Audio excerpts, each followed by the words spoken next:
Hello everyone, I'm Renown Zero. We are back again talking about how even Eric July's unborn child is not safe from Ethan Van Sciver's slander. That's right. No matter what Eric does, no matter how much Eric ignores Ethan, he will still go out of his way, Ethan will, to absolutely slander Eric July no matter what. Because, well, I guess he'd rather be doing that than, finishing his projects as a new Indiegogo set of terms of service has been put into place or will be put into place very shortly in the coming weeks. But let's get into it with Blood Roof number 1. Blood Roof number 2. 28 days to go. Over 100K, 108,539 total sales, 3,184 total books sold. The most important thing for the company itself is how many books are sold, honestly.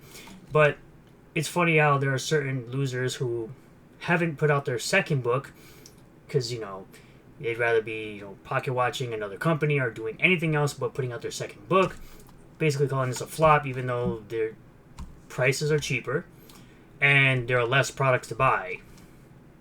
And not every campaign has to make big numbers for it to be a success. Calling something a flop with absolutely no proof is absolutely hilarious. Coming from the guy named Von Karen, who doesn't even know who the Punisher is, or didn't even know who the Punisher was, trying to call Yaira a girl boss book, even though he has absolutely no idea what the book is about, or even read it himself. He just simply watched a review from someone who actually purchased the product and actually read the book, and claimed that Yaira was a girl boss, even though she almost died twice in Yaira number 1.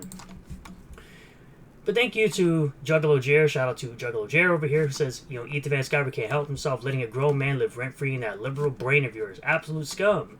Where Ethan Van Sciver goes on to say, I can't believe Eric named his kid International School of Ministry. It's like he learned nothing.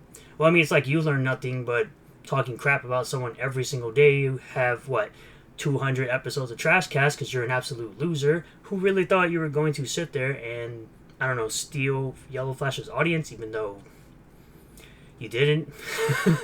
Your audience numbers have been going down and down and down all day, every day. But, you're the YouTuber. They'll say, oh, well, Eric's numbers gone down too, but his main focus is in YouTube, whereas the Ethan Van Sciver's entire business model at this point is talking a load of shit about other creators and hoping and begging for super chats. Don't really care, do what you gotta do, make your money, but don't act like you're sitting up you can sit up on your high horse and think you're better than other people. And then he goes on to say, I thought I noticed a baby bump on that one Sasuke sister, even though, so you have no idea the names of the people you try to talk crap about. It's hilarious how you simply can't just take care of your own family. You're worried about other people's families and still making shit up, as you always do. But I thought I was hallucinating, huh? Congrats. Yeah, because Eric's definitely not a man of God and definitely isn't married to, his wife. Like, what is wrong with you? I'm sorry that you're projecting because you lost your first wife to a skydiver, I think, or some shit, a skydiving instructor, I think it was. But remember, this is the side of let's not go after family, even though he consistently goes after family, even Eric's unborn child. Seems to be something that Eric has kept under wraps for quite some time for obvious reasons. Feel like it's finally the right time to share. Over the past year, I've made some serious strides in my personal growth. I told y'all I was focused on becoming a better professional, not just for myself, but for the sake of my company, our customers, and the amazing people I work with. Yes, because you being the CEO or someone being the CEO of a company reflects on everything else, and it trickles down to the people underneath you not getting paid if you continue to act like a douche. And that was true, but it wasn't the only reason. This is the year I also became a father.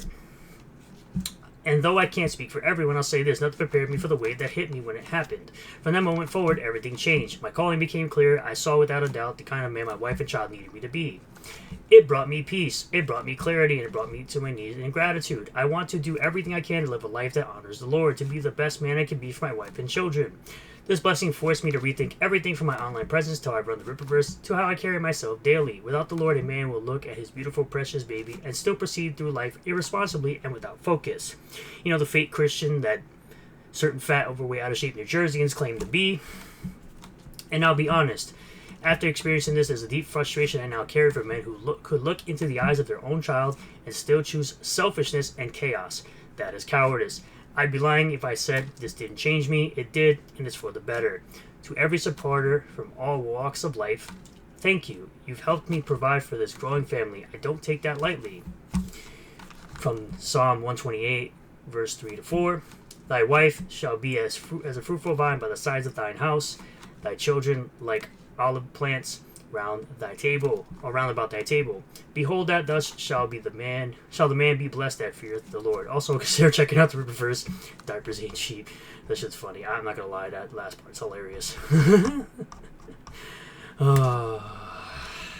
Jesus. You still got people for some reason hating. All of a sudden, now he's going to be a dad. Okay, I would have waited longer if it were me. I was taught a couple should spend the first few years of marriage learning about each other. I understand him having a child soon. The sooner the more time you have for the kid. I've been with my wife for over a decade. Bruh. That shit's wild funny. Anyway. But of course, this is an email that people are getting from Indiegogo, talking about the new terms of service, or that will be going into effect in a couple of weeks. I think on October 16th. It's verification and risk assessment. Indiegogo may also decline projects based on internal risk assessment. This assessment may consider, among other factors, your prior performance and history of reward delivery, unresolved obligations to backers from delayed or undelivered rewards, signs of fraudulent or deceptive behavior, e.g. discrepancies in project information or suspicious funding patterns, risks of money laundering or unfair transactional activity, material deterioration of your financial standing to a level that reasonably threatens your ability to perform contractual obligations or deliver rewards to backers, direct or indirect connections with individuals or entities previously involved in non-compliant, misleading, or banned campaigns where such association raises reasonable concerns. Risk assessments may be carried out not only during onboarding but throughout the entire life cycle of your project. Campaign, late pledge, and pledge manager. If the risk assessment is negative, Indiegogo may, at its sole discretion, deny or suspend onboarding at any stage, suspend or terminate an active campaign if risk indicators emerge after launch, cancel a project during the late pledge or pledge manager phase. So, while EVS is doing all the nonsense and talking all this crap about other people's children or unborn children, he should be more worried about this stuff going on in Indiegogo with all the late projects or projects he hasn't delivered yet. I'll say, I don't know, maybe almost 5 years for Rainbow the Fruit, almost 3 years for Cybercuck 3. Should be worried more about this rather than what other people are doing in their personal lives, you weirdo. Indiegogo reserves the right to withhold, delay, or conditionally release funds collected during a crowdfunding campaign, late pledge, and pledge manager if there is a reasonable suspicion that you are engaging in fraudulent, deceptive, or misleading conduct. You are unlikely to deliver the promised reward or service to backers, for example, due to material deterioration of creators' financial standing. There is a risk that the funds will need to be refunded to backers, particularly where a high volume of refund requests is likely or reasonably foreseeable. That might be the one you're most interested in, EVS.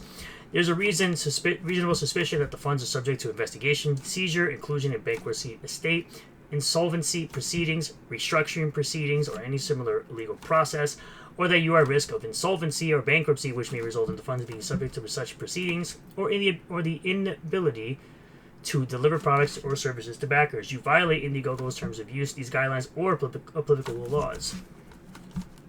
When Indiegogo identifies elevated risk factors, it may, at its sole discretion, require you to provide additional documentation such as production agreements, fulfillment timelines, or manufacturing estimates, require permits or other authorizations issued by relevant authorities or regulatory bodies, hold a portion of the funds in escrow, or release them on a milestone-based schedule, request personal or company guarantees to ensure reward delivery, restrict withdrawals, or temporarily suspend some account functionalities. So yeah, with all these new things that are possibly coming, or actually are coming to Indiegogo, Ethan should be more focused on that type of stuff rather than someone's personal life, because he is an absolute weirdo. He should also be focusing on his own personal life rather than crying about Eric July every single day for 4+ hours a day in a live stream to a bunch of people that don't even know that's Heather Swain has a back tattoo in Cyberfrog. Because clearly your audience doesn't read your garbage, because it's trash.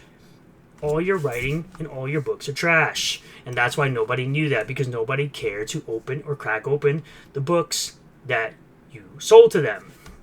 So thank you all for checking out this video. Really do appreciate all the new subscribers, returning subscribers, new viewers, and returning viewers. If you do like this video, smash that like button. Comment below if you feel about it. Subscribe for more content. Hit the bell for notifications. Set the bell to all. That way you'll get a notification anytime I post a new video or go live on the channel. See you guys on the next one. Peace.